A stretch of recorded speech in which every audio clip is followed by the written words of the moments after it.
Summer is heating up with Everplay Sports and Social League. Get in on the fun with Super Rec Kickball Tuesdays at M Avenue Ballpark, or join the classic Wednesday or Thursday night kickball at both M Avenue and B Avenue. Prefer volleyball? We've got indoor mix and match Sundays at Providence Park, Monday indoor at Tri-City, and sand volleyball Tuesdays and Thursdays at Pollywog. Swing into softball Sundays or Mondays at TS Martin, or go big with hardball Wednesdays at Seven Oaks Park. Like a strike of fun? Hit bowling Tuesdays at Bolero, or toss some bags with cornhole Wednesdays at Jay's Corner. Score goals with turf soccer Mondays at Recreation Athletics, and Wednesday soccer at B Avenue and Bray Park. And don't miss Pickleball Monday at Casey Pickleball Complex. Registration is open now through May 21st at everplaysocial.com. Also mark your calendars for the 10th Masters of Putt Putt, Friday, August 22nd. Registration by August 21st. Everplay, your league, your social life, your summer of fun. Visit everplaysocial.com for registration and details. The All About Nothing podcast may have language and content that isn't appropriate for some. Listener discretion is advised. Welcome, Nothingers, to the All About Nothing podcast. This is episode number 255. I am Barrett Gruber, joined by Mr. Bill Fry, also returning champion to the pod, Mr. Matt Vilardebo. Welcome, fellas. Thank you, Barrett. Good to see you, brother. I was going to see who was going to talk over who. That's also what I was waiting for. That's what I wanted. Yeah. You can always count on me for that. That is not a lie either. Always honest Matt. That's always Matt. Please subscribe and share the show. That's how we get new listeners. Also, please consider supporting the show financially by visiting theallaboutnothing.com and becoming an official member. Proudly calling yourself a true nothinger. We'll have more details on that at the end of the show. And if you can't do that, please give us a 5-star review. Drop us a like, follow us across all of social media, and you can find links at theallaboutnothing.com. I want to remind everybody to check out ZJZ Designs, whether you're looking for a perfect graphic tee to show off your style or something unique to wear for any occasion. ZJZ Designs has you covered.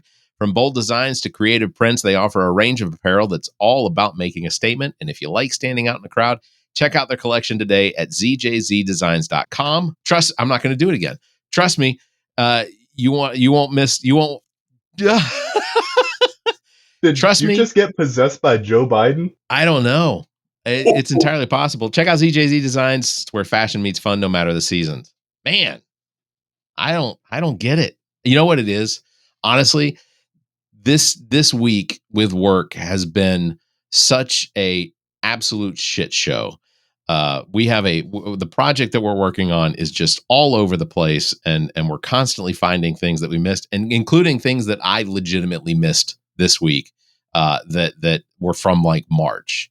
And they came back up, and I missed them, and it's my fault, and I take the blame for it. But I worked diligently to try and get those issues resolved today, and it's been absolute shit show. And of course, Matt knows last year during the campaign the number of times that I wasn't available to talk or return an email or whatever because of work. You know, it's just crazy. So before we jump into what we're here to discuss this week, Bill enlightened me. He's thinking about moving back or out of Columbia. The price of parking tickets is just getting too high. That's what did it. I'm going to blame it on that, and that alone. The Aren't only they reason. cheap? Isn't it only like $9 or $12 for a parking ticket in Columbia? No. $25 now. Oh, And okay. it depends on the infraction. Yeah, I got a $50 ticket, and I waged war with Columbia because of it. Yeah, but yeah, and it's still ongoing. And I do have an email to Mayor Rickman's office so that we can potentially get him to come on the show and talk about some of the parking issues and potentially how we're going to get that fixed. No, I'd love Bill's company, Fry Baby Sugar Shack. My Baby Sugar Shack is still going to be making appearances in Columbia. Yes. I know that I have to work with Alex over at Everplay Sports and Social about the next kickball game, and maybe Sugar Baby's Sugar Shack will make an appearance. I hope so. I would love it. We will see. But I am moving out of Columbia most likely in the next few months, just to save money. Yeah. Basically, I'd love to move back to Columbia, but for now, it's literally just to save money. I am really thinking about traveling a lot, so I don't blame you. I'm gonna take. I need money for that, so yeah, we'll see what happens. I don't blame you. Matt Vilardebo is back on the show with us. I am stumbling through words. I don't understand. Matt Vilardebo is back with the podcast, and this is a non-candidate Matt Vilardebo that's joining us this time. Matt, Citizen Vilardebo, if you were. Citizen Vilardebo, less activist Vilardebo, but still posting on the absurdities that are going on in and around us. And he texted me earlier. Well, before we get into that, Matt, how is life? Are things more carefree? Are they easier? Things are a bit more carefree. It's nice to be like unencumbered from like. I put myself on to a standard I think that wasn't fair for a long time, and so it's like more comfortable. Like if somebody pisses me off too much now, I can indeed tell them to fuck off. Yeah, that's true. And things like that. So, I mean, it just makes life a little easier being able to like dismiss frustrations instead of, having to like, hold people's hands and walk them through and see what you can do. But yeah, I mean, a little less stressful. Work's kept me busy as all get out. So that's nice. And, but like you said, I am watching these folks like a hawk in the sky. And the absurdities is a great way to describe what we're seeing. South Carolina State Legislature session is over for the year. That is completed. I think I saw out of some 1,800 bills that were attempted or something like that, astronomical number. None of them benefited anyone in the state of South Carolina as far as citizens go. So constant disappointment from the Republican-led legislature in the House and in the Senate. There were attempts to move the abortion down to 0 day. I don't think that passed, but no, just the 6 week. Yeah, we're still 6 weeks in South Carolina. One of the things, and I'm glad that Matt was able to join us on short notice tonight, was because he sent me a text message of a reaction, and I won't say who the reaction is of just yet. We will discuss it, but there was a execution here in South Carolina back in April the 11th. I'm going to butcher this name, but South Carolina recently carried out an execution by firing squad, the second in the state's history. When McCall Mahadi, a 42-year-old death row inmate, was executed at Broad River Correctional Institute. Now, Mahadi was convicted for a violent crime in 2004, a crime spree that included the murder of an off-duty police officer, Captain James Myers of Calhoun County. And Mahadi shot Myers multiple times, doused his body in diesel fuel, set him on fire. Days earlier, he also murdered a convenience store clerk in North Carolina. He was arrested in Florida after a multi-state manhunt and extradited back to South Carolina, where he was sentenced to death in 2006. I'm not going to say this isn't a bad guy. I absolutely. I'm not going to say this is somebody that was deserving of some special judgment. I don't know this individual except from the information that I pulled off of the internet from news stories and things like that about the crimes that he committed, and then the actual court, jury, and everything. So definitely a bad guy. I will not be someone that's like, oh, we should have given him a break or whatever. But he chose his own execution style. I think the choices are either lethal injection, electric chair, or firing squad. So he chose firing squad. He expressed concerns about potential for prolonged suffering from the other methods. However, it has been deemed after an autopsy that his execution went badly. The autopsy commissioned by his legal team revealed only 2 bullets struck his chest, both of them missing his heart, causing him to bleed out over a period of about 30 to 60 seconds. Witnesses observed Mahadi groaning and breathing for over a minute after the shots were fired.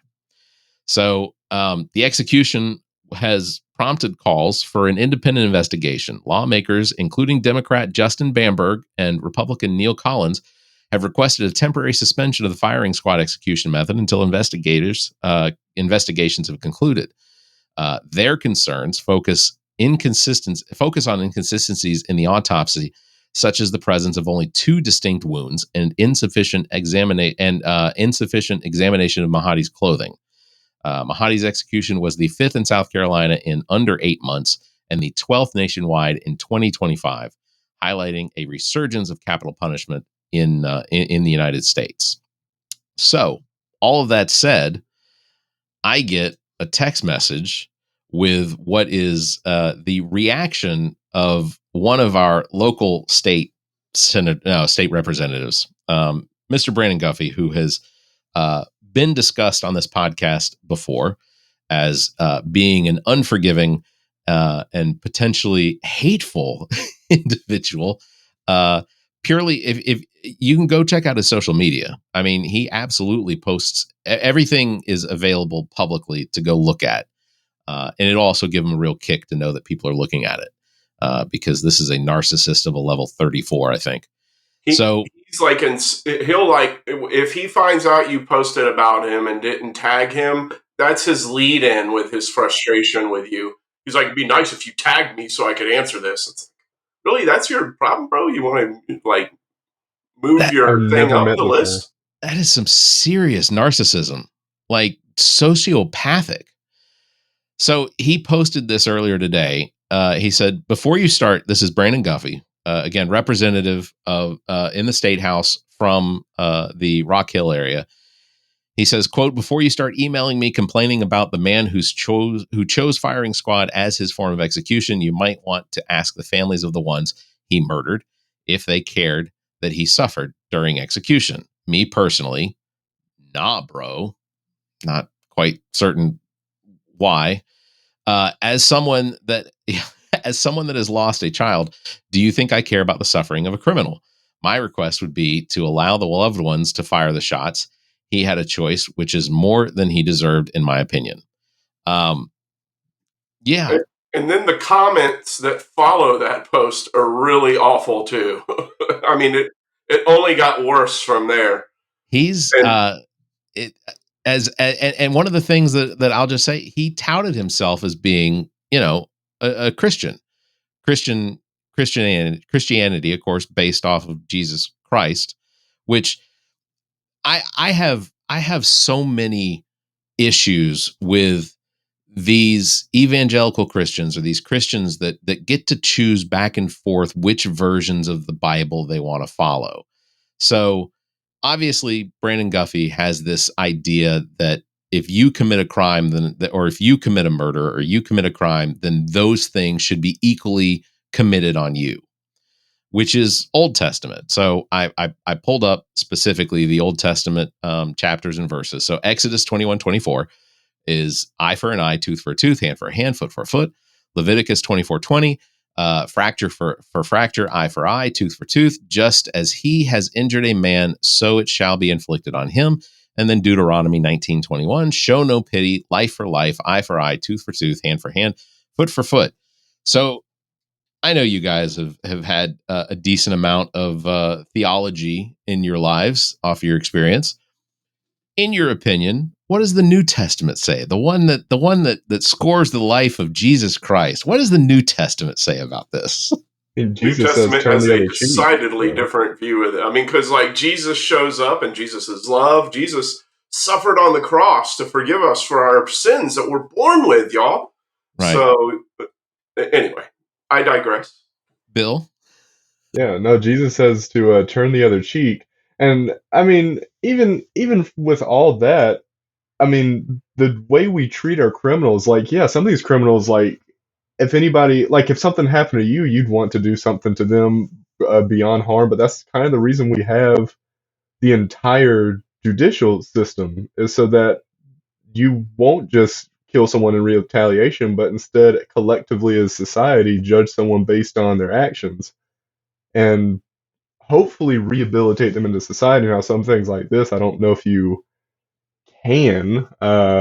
You would need to do. They would need some other thing, but I'm personally against the death penalty for those reasons. Same. I mean, yeah, I'd love to. If someone did something terrible to my mom or my brother or my dad or something like that, I would, in my heart, want to do them harm. But I think we have ways to handle this as a society. But yeah. No, I don't disagree. And detention centers and jails and prisons and things like that, currently they are not the rehabilitation centers that they were 50, 60, 70 years ago. They are well, big business. yeah, I was going to say that in my opinion, they're basically modern day slavery, because if you are someone that goes into the prison system, the prisons themselves, we have no federally operated prisons in the United States anymore. They are all corporately owned and operated, and they receive tax money to operate those facilities. But then they also turn around and use those prisoners that again, they're criminals. They've been found guilty of a crime that has put them there.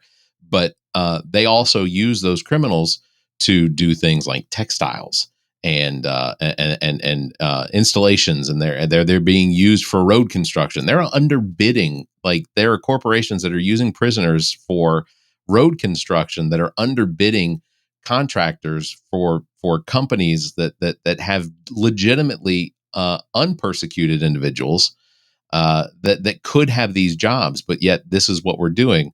And not focusing on the rehabilitation. We're just focusing on using these prisoners. And a majority of the majority of the individuals per capita that are convicted and imprisoned in the United States are for minor drug offenses. Like, we don't have prisons full of serial killers and murderers. We have prisons full of people that carried more than 2 ounces of marijuana on them. This is what we're doing. And carrying marijuana to me is not a crime deserving of prison. It's just insanity to me. I mean, Henry McMaster admitted to smoking marijuana before. I mean, yeah, with George Washington, right? I mean,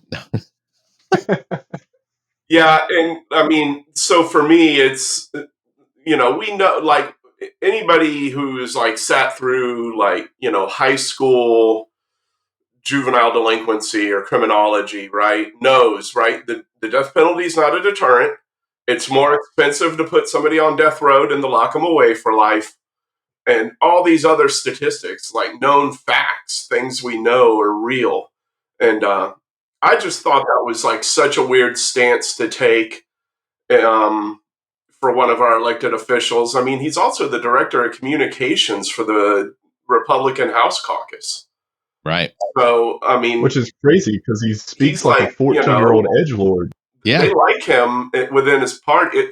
So, I don't know. I just don't feel like that's a good sentiment. And I thought he would actually pull it but when I saw the comments, I was like, well, there's no reason for him to pull this. I mean, they're ready to throw him a parade for saying this. Yeah, I was going to say, we'll just say that, because I went out and looked and read some of the comments, and I am disgusted by some of your neighbors, Matt. I'm floored. I'm floored at how they can show such a, again, disregard. Yeah. For human life. Like, and that's like my thing. This is about, we'll probably dig more into these other 2 names I'm about to drop later, but there's a reason we're America and we're the best, right? It's because we're not like Saudi and Qatar. We're not lopping off heads in stadiums. We're not, locking you up, for weird, religious crimes and moral turpitude crimes. We're better than them, right? We're always us versus them. This country's better than them. And that sort of rhetoric and mentality and, the influence he has over people, it's a dangerous game to spew stuff like that. It's disappointing. Totally agree. Because I mean, for the most part, I mean, there's been times him and I have had some pretty heated, whatever between us. But for the most part, he knows he can count on me to like be proper in public. I always greet him with a handshake and how you doing. And I do hate what this guy went through, but I mean, he doesn't get carte blanche to like do and say what he wants because he had to endure one of the worst tragedies a parent could endure. I mean, there's like a line where somebody has to go, Yeah. And pump the brakes, buddy. I mean, back it off a little. And not to go into it, but Brandon Guffey did lose his son to a suicide. And that is absolutely one of the tragedies that being a parent is absolutely one of my greatest fears is the idea that either I didn't see something in my own child, or the idea that they didn't feel like they could talk to me or come to me for support in some way, or that I've given them some sort of vibe that I don't want to help them with their problems, and the only way out for them is to take their own life. So ultimately, what Brandon Guffey went through with his son, I absolutely feel awful about, and no parent should have to go through that.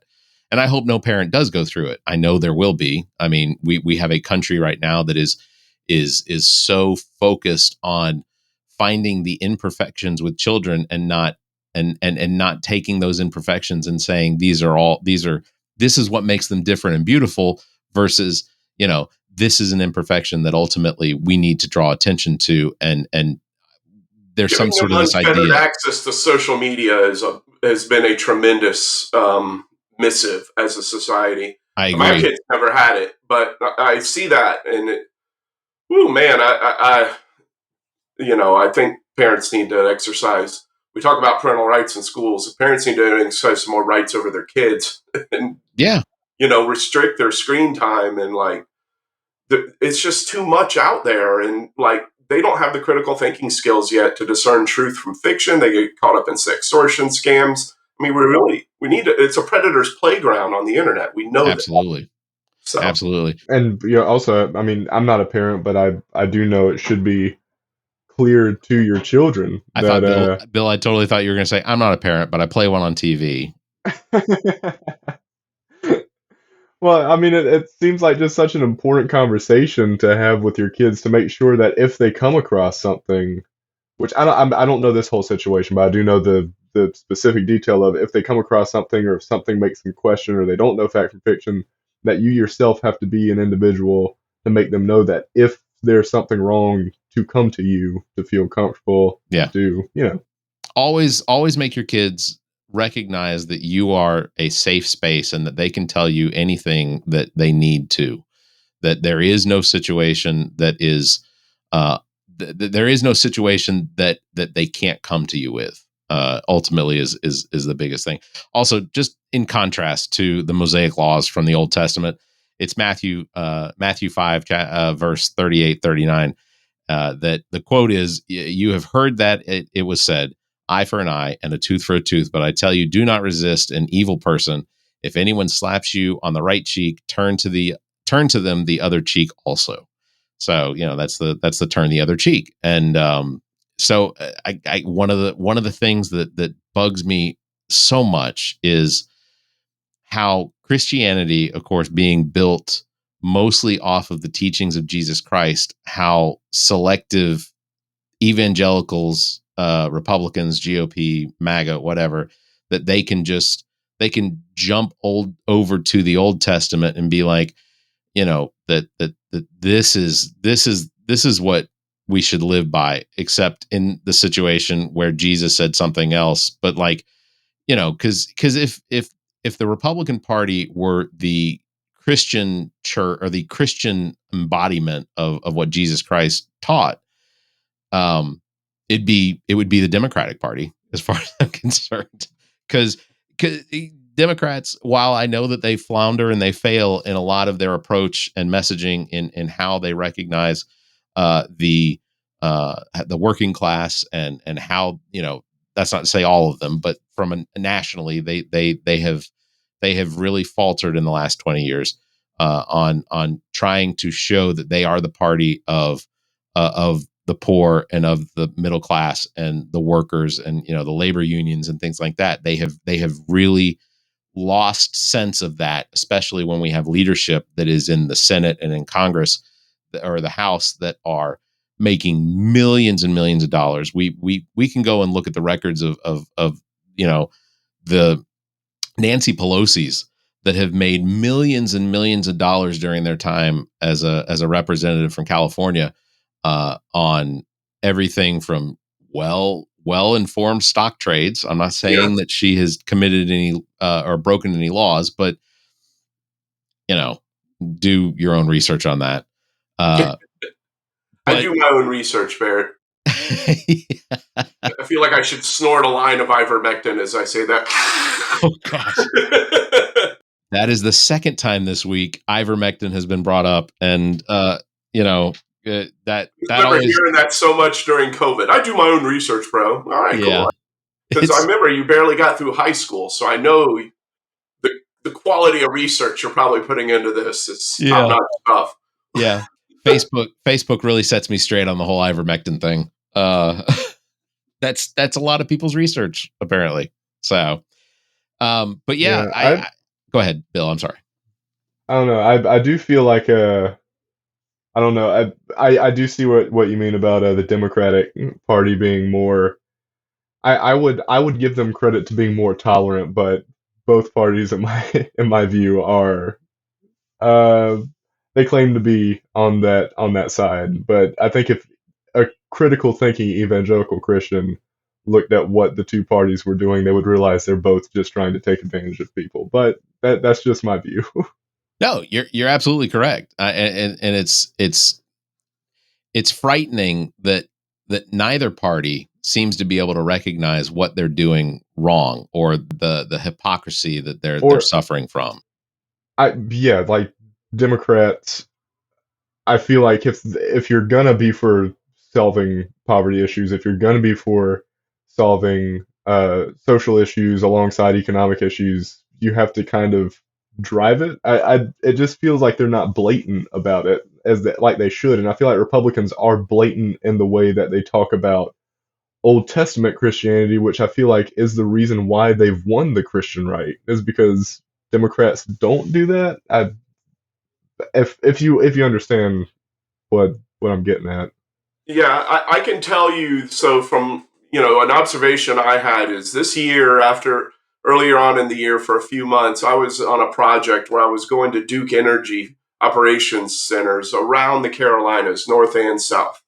And all of these have like IBEW unions on site, International Brotherhood of Electrical Workers, one of the biggest unions in the country, short of the Teamsters. So, but you go through the parking lot and all you see are Trump stickers on trucks. And, so that disconnect, we got to fix that. And I remember talking to that about with friends of mine who are like union leaders in South Carolina.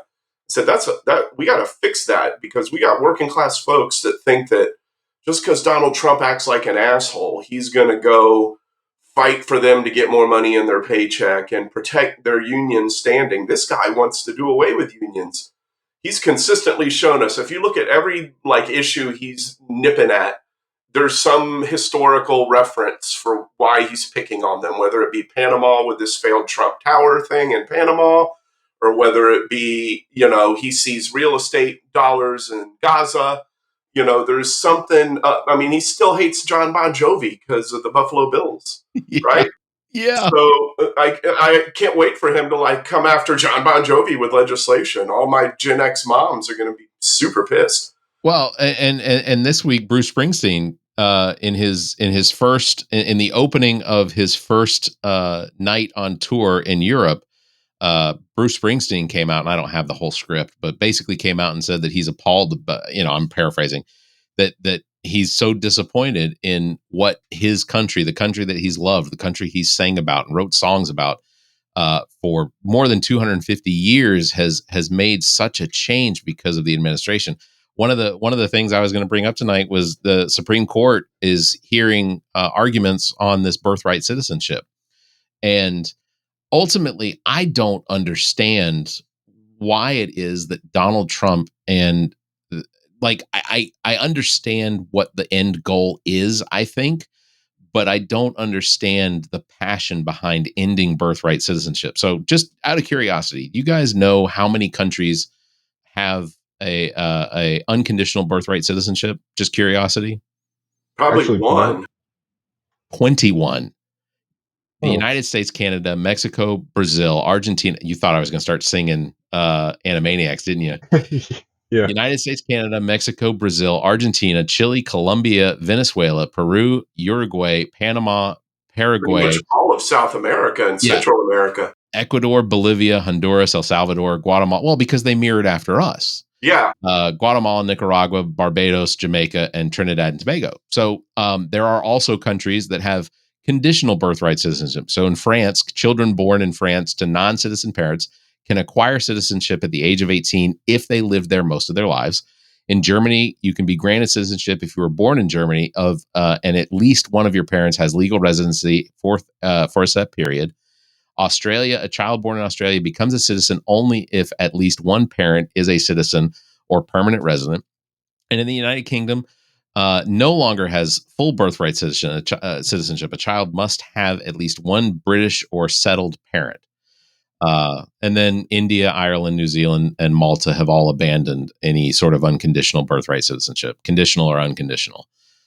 So you have to apply for immigration status, and then you have to become a citizen. If you have to make that's that just choice. a thing that makes America great and a melting pot. That's just who we are. We were Right. founded on immigration. That's the whole point, though. I don't know what he's trying to. I was reading a lot of text earlier, and it's infuriating. The to good see news, the good news is that it does seem as though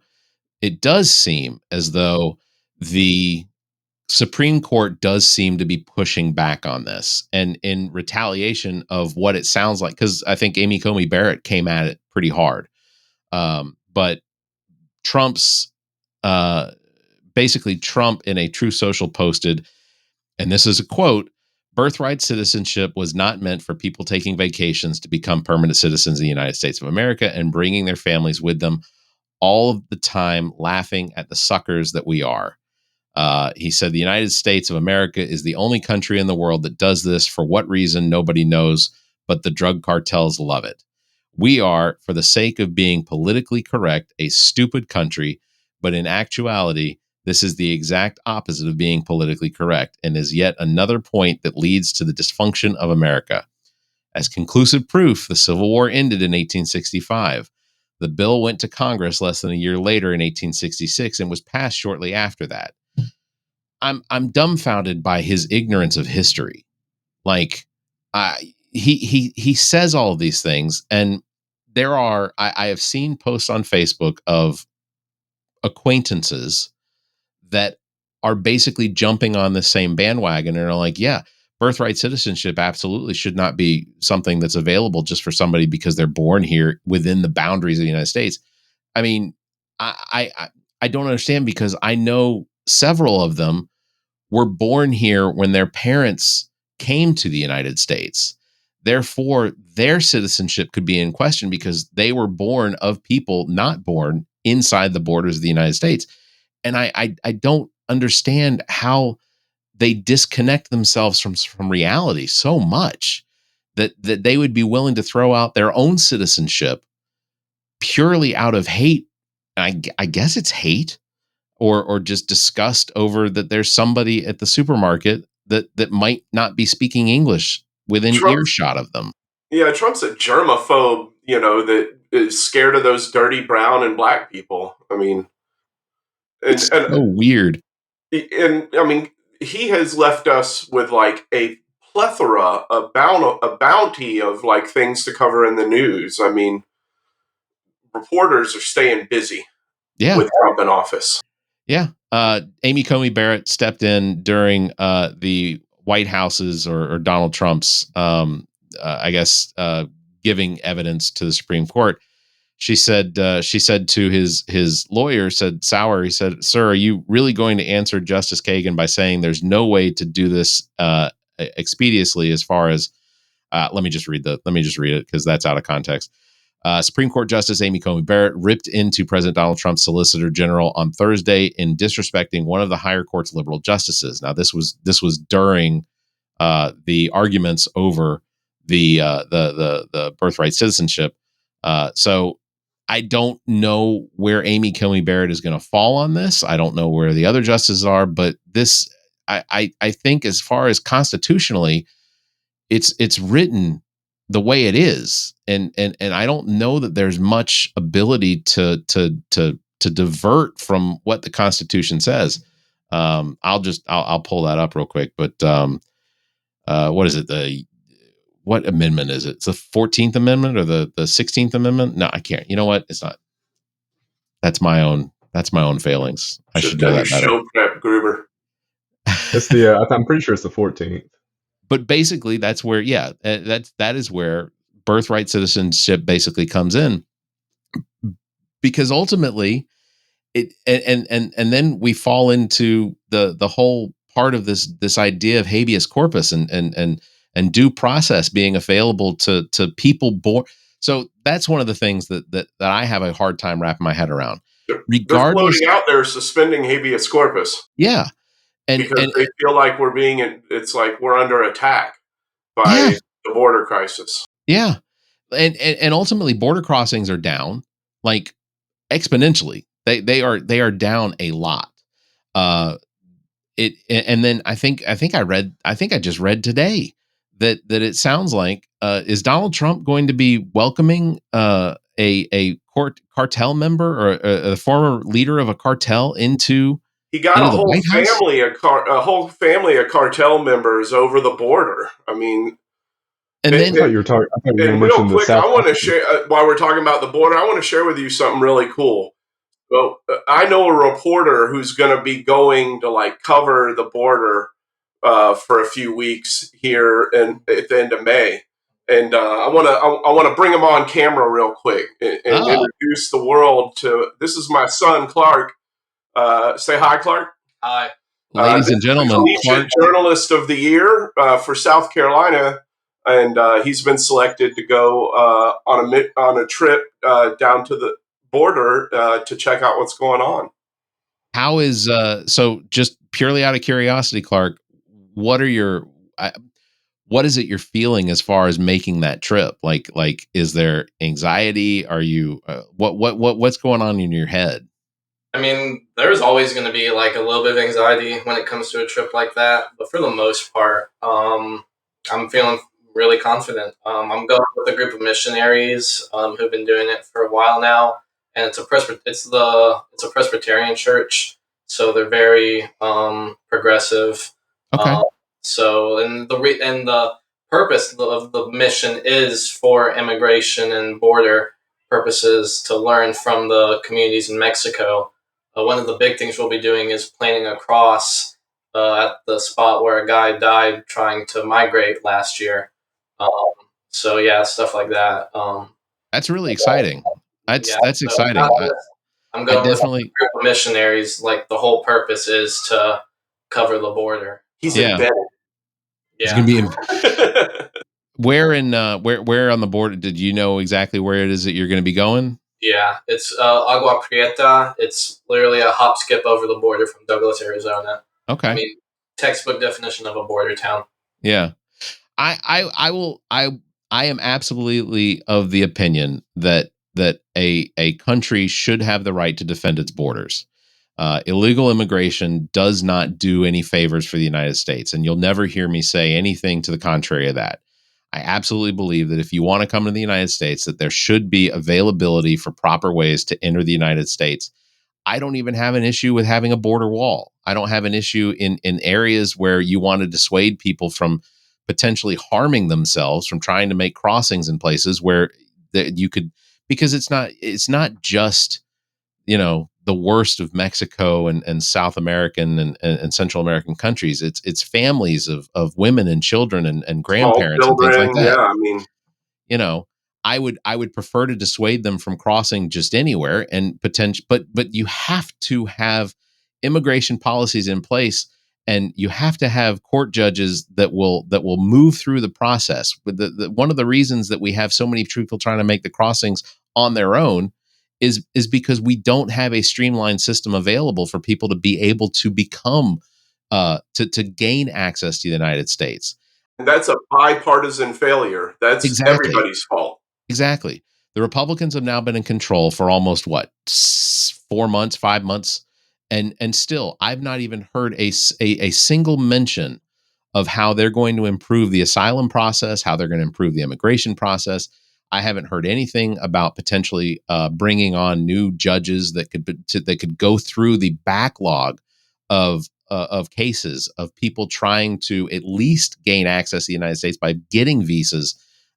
It's just absurd to me that this is the process. And ultimately, I think that Donald Trump's administration just wants to cut off the border completely, except to the people. And I say exception. There are exceptions, because this week we brought over white refugees from South Africa that were being persecuted and their land stolen in South Africa. It's too good. I'm dumbfounded. I'm gonna, if Clark, if you want to go, you can say goodbye to everybody. Thanks, Clark. Hey, we'll check in on you if you want to. We'll arrange it so we can check in on you while you're down there. Well, yeah, I was gonna say I actually just got rehired. It was a formality thing, really, but I still had to go through the process. I'm back as editor-in-chief for Winthrop's newspaper. Oh, congratulations! Access to the socials. Now I have access. I have had access, but I'm trying to be a good person and stay away from it because I'm not technically hired yet. But now that I am, so I'm going to start posting about the trip either tomorrow or Monday. Excellent. So excellent. The Johnsonian Facebook and Instagram. So we will look for that as well. Thank you, Clark. Appreciate it. Clark. Nice to meet you. Yeah, the politician's son is a journalist. Who figured? Well, that just means you're not safe. Yeah. There's nothing. There's nothing that you can't get away with anymore. So yeah, I thought I think I'm just like over the moon proud of him for all he's accomplished, and as a journalist, and what he's done with the Johnsonian is like nothing short of miraculous. Yeah, no, that's sitting exciting. Through listening to other people like describe what great things your child has done. I couldn't stop crying. I was just like so caught up in that. That's awesome. That is really awesome. I assume the wife is excited. Also, if we haven't brought it up before, which I think we have, your daughter is in the Navy. How is that going? It's going good.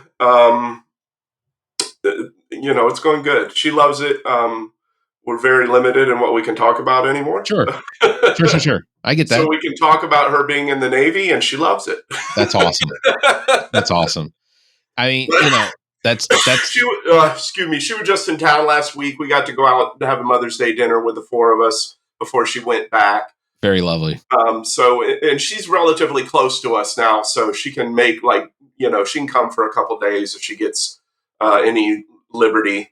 So she loves it where she's at. She's, like I said, she's closer to us now, and she's in a part of the country she really likes. So that's awesome. One of the reasons that Matt is here also is because, of course, the president is on a Middle Eastern trip through some of the countries that are our allies. We are technically allies with them. We are. We do have treaties that make us allies. Saudi Arabia is one of the places, Matt, that you have been to many times with some of in your job experience. So I have not been to Saudi Arabia. I have been to the United Arab Emirate. I have flown the UAE. I have flown into the UAE once on a layover to India, which was lovely. I was treated like a king. My group and I were picked up in what can only be described as the most lavish Lamborghini taxi I have ever seen in my entire life. You don't get that in Saudi. No, that was in Dubai. That's Dubai. Yeah. That was Dubai. It was fascinating. Also learned that my 6'1" frame in those years in 2009, I am not the right size for a Lamborghini. It's not a comfortable ride. But one of the things that I wanted to ask you about is, have you ever had the coffee ceremony that occurred for Donald Trump, who did not drink coffee, and he's notoriously known as somebody that doesn't drink coffee? So I have sat through multiple coffee ceremonies. So one of my favorite stories to tell is when I had to go to the hospital in Saudi. And keep in mind, I was in a very remote part of Saudi. I was in like redneck Saudi Arabia. I wasn't in like Riyadh or Jeddah or some big opulent city. I was in Terafe. So I had to go to the hospital, get my blood type confirmed.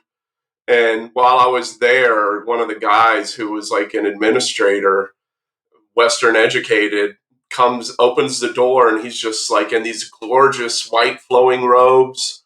And, I'm easy to recognize. Not only am I an American, but I'm a very redheaded, blue-eyed American. I don't look like the rest of y'all. So he calls me over, Amariki, and he invites me in his office, and we have coffee and dates. That coffee is called Gawa, and it is green unroasted coffee beans that they make that coffee with. It is fucking gross. And I love coffee. I love coffee. I cannot function without coffee on the daily. And I had to, I always say I have to power stuff down like a python if I don't like it. I have an ability to just kind of give a swallow on things that are unappetizing. And I was just taking big slugs of that coffee. I couldn't put enough honey in it, and it was still bitter. So, yeah, and I've been through more formal, like I was over there for multiple Eids and multiple Ramadans. So I was there for a lot of iftars, which is that meal where you, after your fast that you have. Yeah. So, they're very ceremonial over there. And Trump loves ceremony and pomp and circumstance. If you remember back in Trump 1.0, he went over there and they did the fucking sword dance for him. And the glowing orb too. I was just about to say the orb. Pins.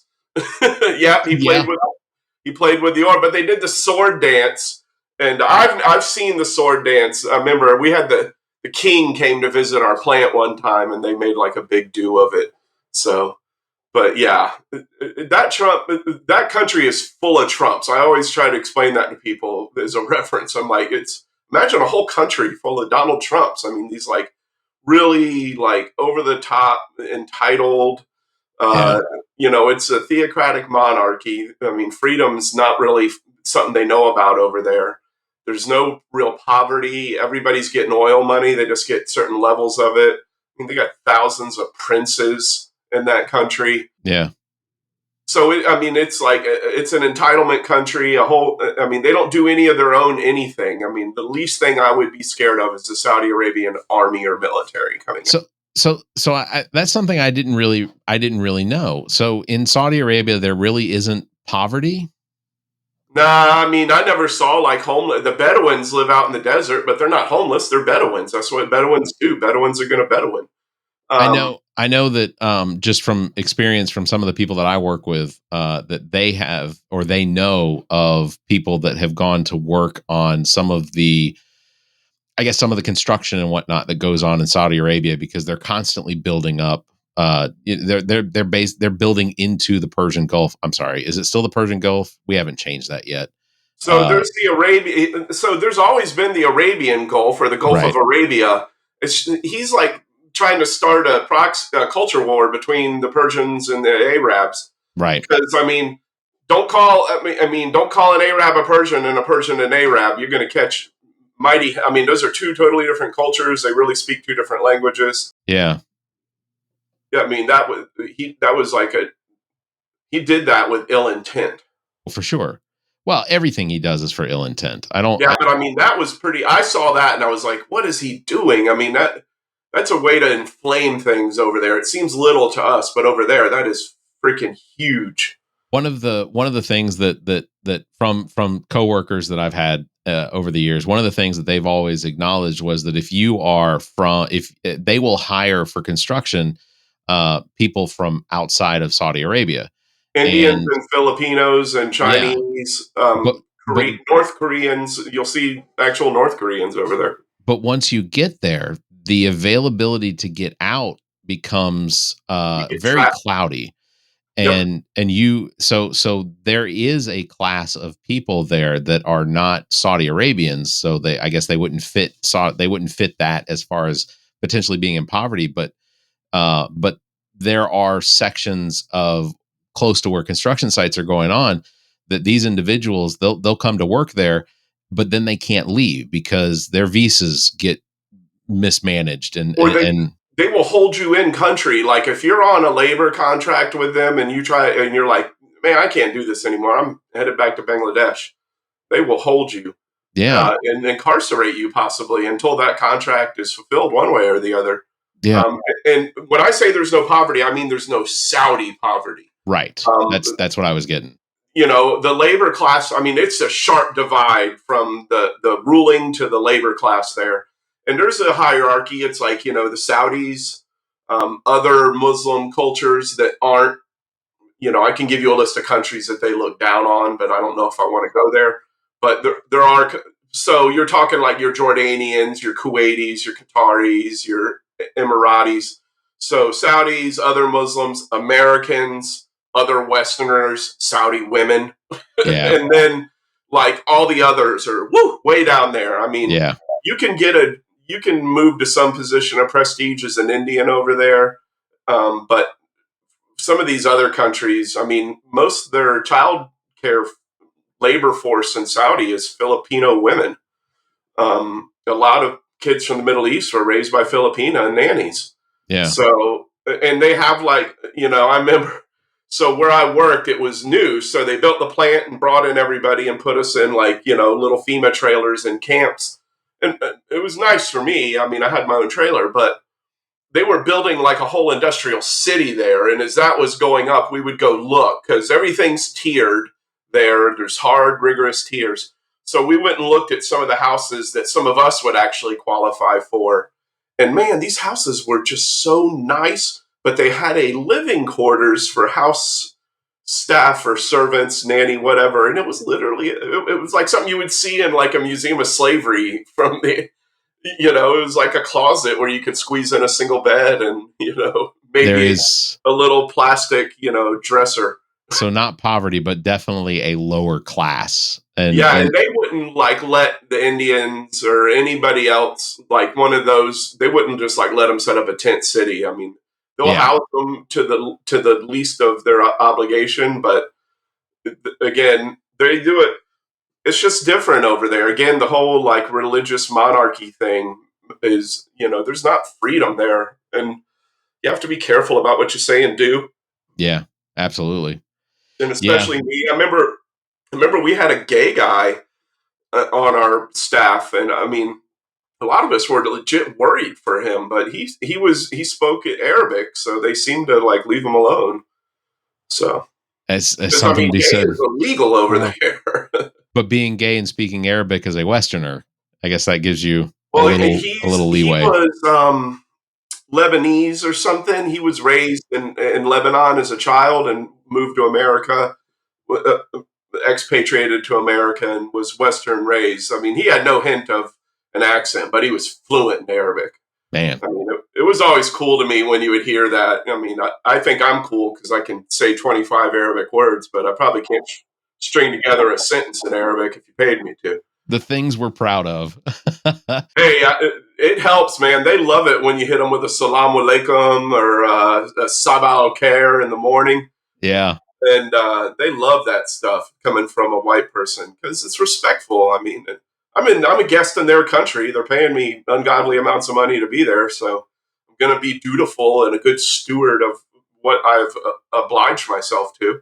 Yeah, well, I mean, but that just goes along with your character anyway, because you're not going to disrespect someone just because they're showing you an utmost amount of respect. They're not putting you on a pedestal. You're just going to be you. Like I think most of us would be. I think if most of us were in that situation, we would be respectful to the country and the people that we're working with. And I digress. I mean, let's bring this back to what a piece of garbage Trump is. Okay. So, like, anything that comes from that country it has blood on its hands. Absolutely. And, I want to be clear. I may have gone over there and worked and profited off of my time over there. But anybody that worked with me over there can tell you I was not, the Saudis are the best. I was worried as a progressive Democrat who espouses, pro LGBTQ2 stuff. It's nerve wracking in a way. But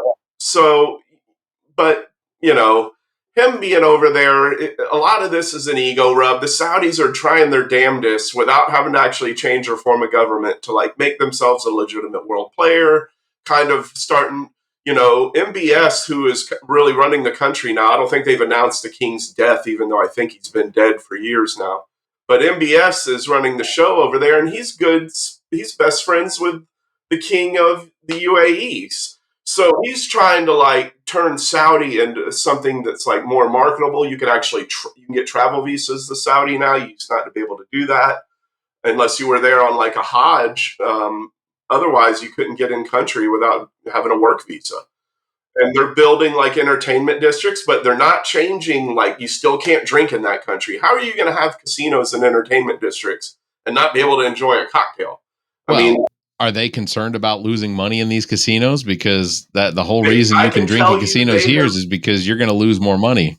They have partially constructed a city in the desert that they wanted to be run by AI and robots, and that thing sits there like a relic on a movie set. Wow. They don't mind. They got crazy money over there, Barrett. I mean, the oil, they have a lot of rare earth metals over there. They have a lot of stuff that we need to like make electronics and batteries, not lithium directly, but other things. And so that country is, and we've only discovered a portion of what's under the ground there. I mean, that's a massive chunk of land over in Saudi Arabia, and it's 80% desert. So, yeah. Well, one of the other things I wanted to discuss tonight before we wrap up was I'm going to force you guys to talk about Donald Trump's new $400 million plane as a gift from the country of Qatar. I mean, it's unconstitutional. Yeah. I mean, just plain and simple. But he's gotten away with many unconstitutional things. He is continuing, though, to push the line on unconstitutional situations. The basically what Bill is talking about is the foreign emoluments clause, which is Article 1, Section 9, Clause 7 or 8. You know what? I have it pulled up. So it says no title. Take those sort of gifts from foreign, right? So no title of nobility shall be granted to the United States, and no person holding an office of profit or trust under them shall, without consent of Congress, accept any present, emolument, office, or title of any kind whatever from any king, prince, or foreign state. So basically, Donald Trump can't accept a knighthood from the UK. You can't accept a gift without any of this. Congress has to vote on it and sign off themselves, both Senate and House, to do.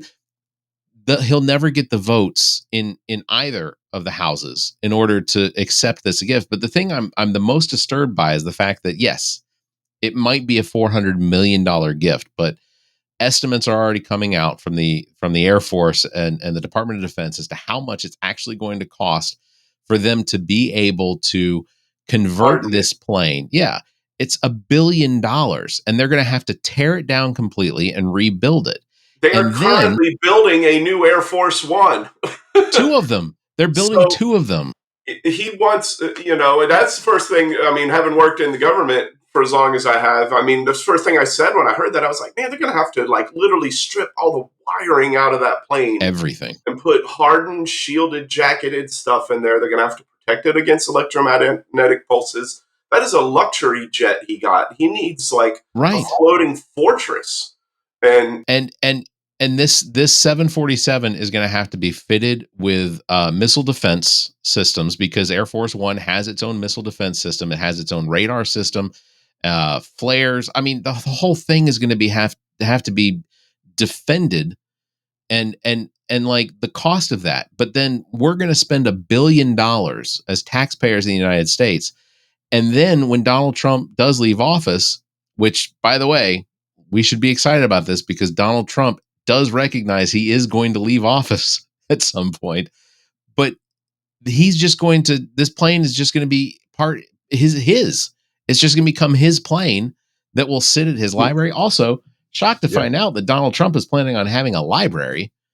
That one was just... Hopefully he'll fill it with all the books Moms for Liberty has banned. Yeah, exactly. Well, or he'll fill it with all of the books that they haven't banned. They'll like lock That's them away though. They'll be like, "See these books? No." in my They just head. paint everything in gold. I don't know what would really be in Yeah, I there. mean, Maybe some this would be the Where general would you- public's chance documents to he's go gonna shit keep on an old assembling. toilet. Where would you even put the Donald Trump library? Because you couldn't He's going open to it want in it in New New York York. City or up in Trump Bedford, Tower. where he's got that golf course in New York. I'm dumbfounded. I don't get. I don't understand. Like there was no. I don't remember any discussion after Trump's first term of a potential library. But now, and I know Reagan has what, part of an Air Force One, like the part of the Air Force One from before the 2 jets we have now. But like, I think Reagan has part of Air Force One at his library. Like, I don't think it's the whole thing. If it is the whole thing, kudos. But You need an airplane hangar to put that thing in, though. It's just Yeah. not easy to wheel it into a museum. yeah, but the fact that, so we're going to spend $1 billion refurbishing and setting this brand new, or this 10-year-old plane. So I mean, we're even trading out the fact that Boeing is in the process of building. Are they building it slow? Yeah. But how long did it take for the last 2 747s to be converted into Air Force One and Air Force Two or whatever? So Ralph Norman is flexing that Boeing signed a contract with Qatar for to make new airplanes for them. Boeing has I want to say a 10-year backlog of orders.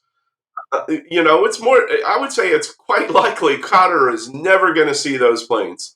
Yeah. Well, and one of the first things that Trump did when he took office in 2020 or 2017 was that he ordered 2 new 747 Air Force Ones. Like, that was the thing he did. They told him up front, this is a 10-year process. First of all, even if they put him to the front of the list, those planes are outfitted in a specific way that means they can't be delivered immediately. So like 2027, 2028 was always the delivery date on these things. And anyone that comes out in the news and says that, no, that's bullshit, that they should have gotten them to him, that's ridiculous. It's just absurd. I'm dumbfounded by this whole thing. It's just even crazier because I mean, just in my view at this point, one of the number one things America should be targeting is poverty. Like, that's just, and it's so fixable. It is mind-blowingly fixable looking at the numbers of what it would take to actually pull every American out of deep poverty and poverty at the bottom level. And then you're going to sit and say, well, I got to take this jet because it's a gift from Cater.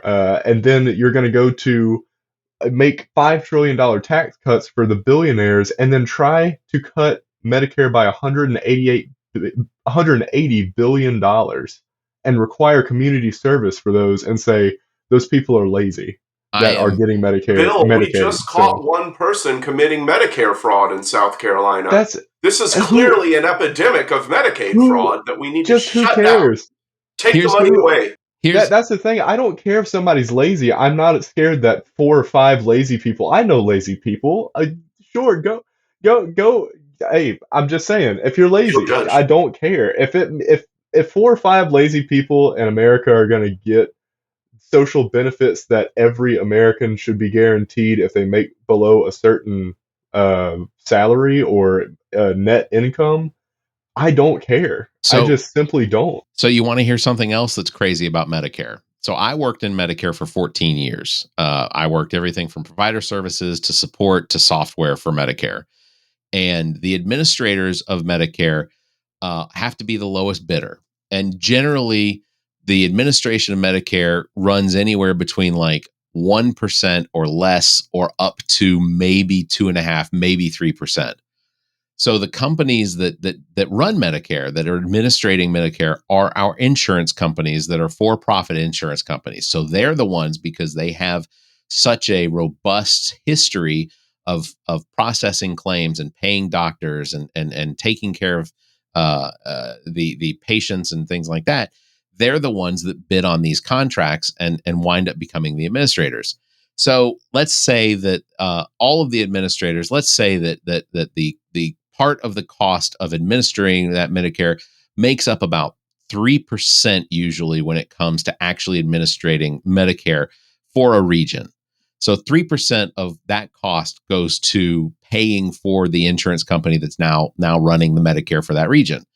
Dr. Oz, when he came in, the first thing he proposed, and I think is going to get taken care of, is that they're going to bump it from 3 or so percent up to about 5%.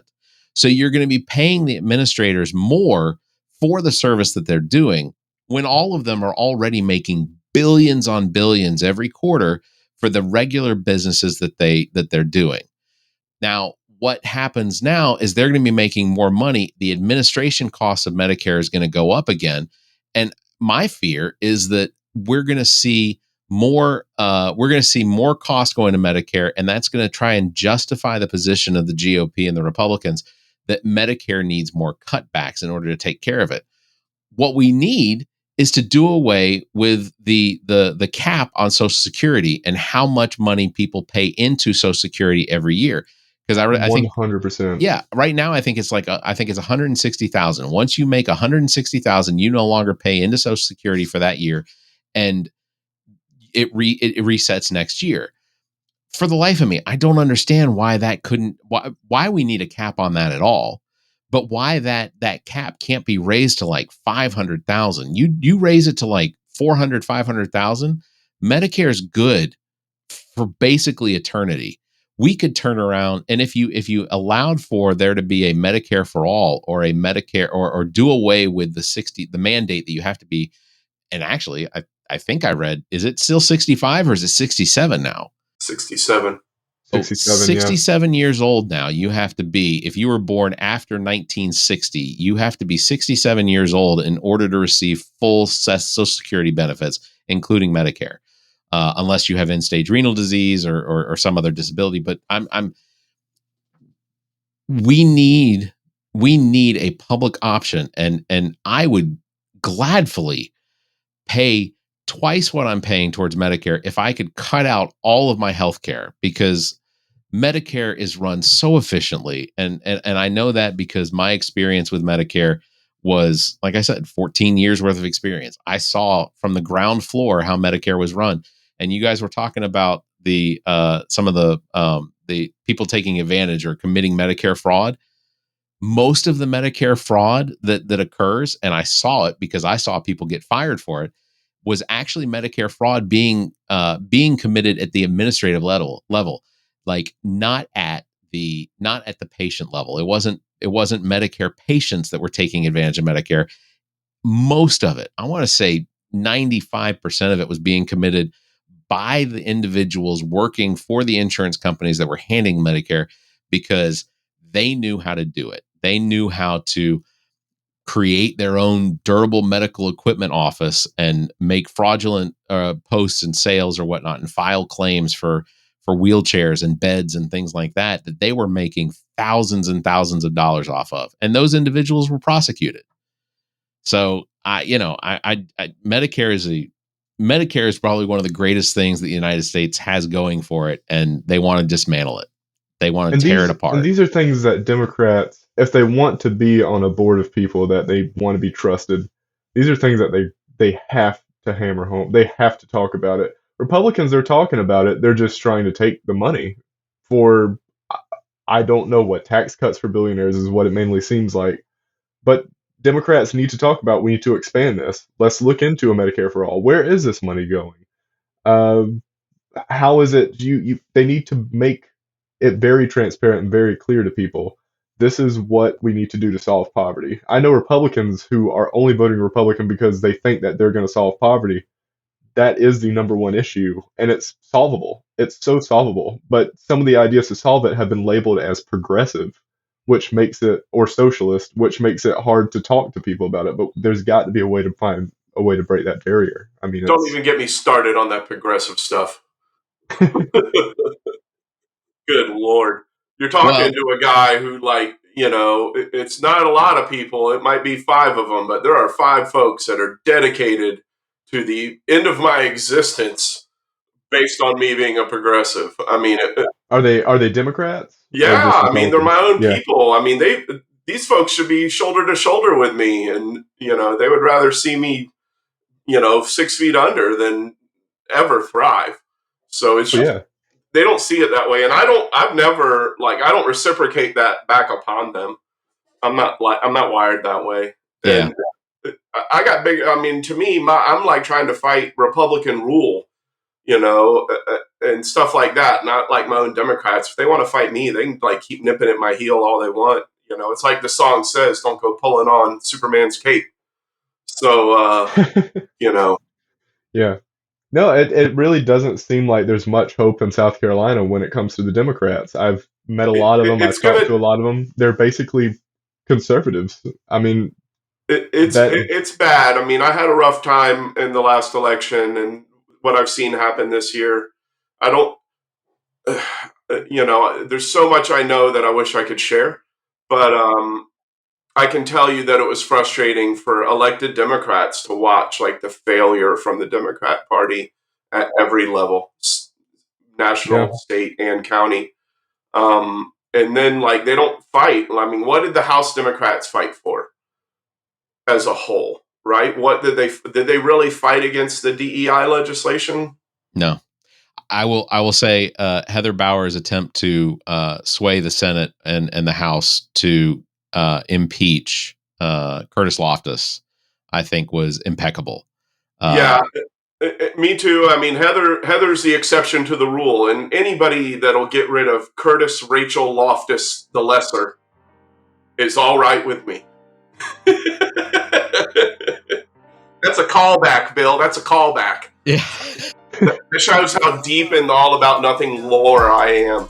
I had a slew because I didn't know what it was Curtis one Loftus... of the best episodes of the AAN, I think, was your treatise against Curtis Rebecca Loftus. I don't think it got any of his attention either. Or if it did, he responds poorly to that. Like, you saw the video of him testifying before the Senate. Yeah, that is a fragile man. They kept telling him that if his lawyer wanted to speak, he needed to be sworn in, and his lawyer that he would not swear in. Like it was one of the most absurd things I've ever watched. Shit show. Absolutely. Well, guys, we're going to wrap it up. Any final thoughts, Bill? Yeah, let's just fix poverty. It's so easy. All right. I could give you so many resources to how we could fix it, and it's just not going to get done here. Okay. Yeah, I completely agree. Matt, any closing thoughts?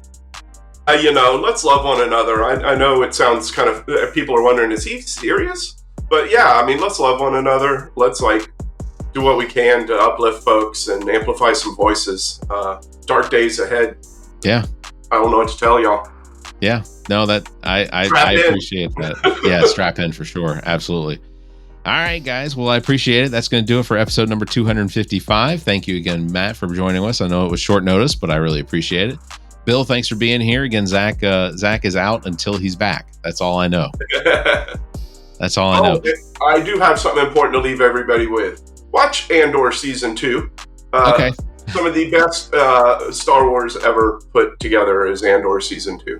Yeah, the series finale, I think, just came out, didn't it? Yeah, I mean, just blew my mind. Good. I mean, incredible cinematography, acting, all of it. So. Absolutely. I did enjoy. I was waiting to be able to watch the whole thing in one sitting. So I look forward to that. I'll do that soon. All right. Links to all of our past episodes, podcast platforms, merchandise, and social media are available at our webpage, theallaboutnothing.com. And if you think our financial model of giving away free content and entertainment is silly and in the giving mood, why not become an official Nothinger and support the show? Members get early access to this episode as well as exclusive content. Visit members.theallaboutnothing.com or find a link on our webpage. You can also give us a one-time donation through the same link. And also, just to remind everybody, if we get 100 new members, Bill will let me. We will randomly choose one that can come up and shave Bill's beard. That was the deal, 100. Right? 100. We got to get 100. How many has joined since? I can't tell you yet. Oh, okay. Because there haven't been. So no one has heeded the call. Okay. But we'll make that good for me.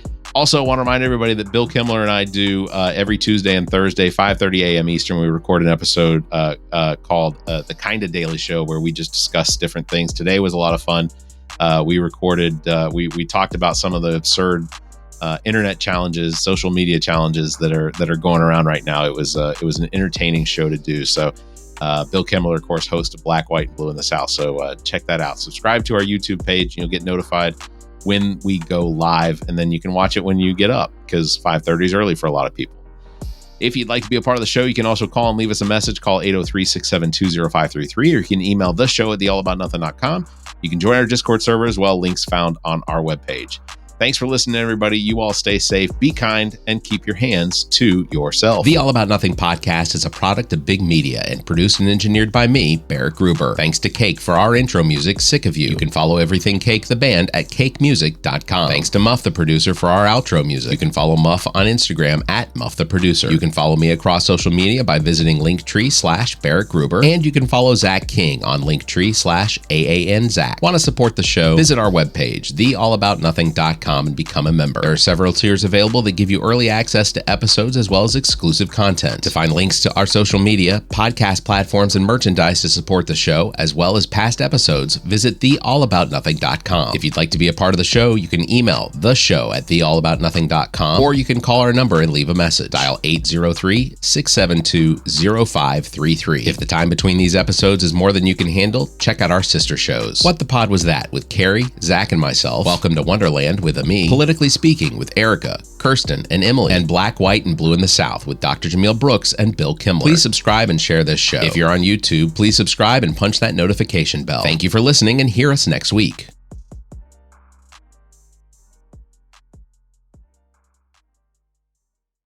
The preceding podcast is a product of Big Media, LLC, and is copyright 2025, all rights reserved.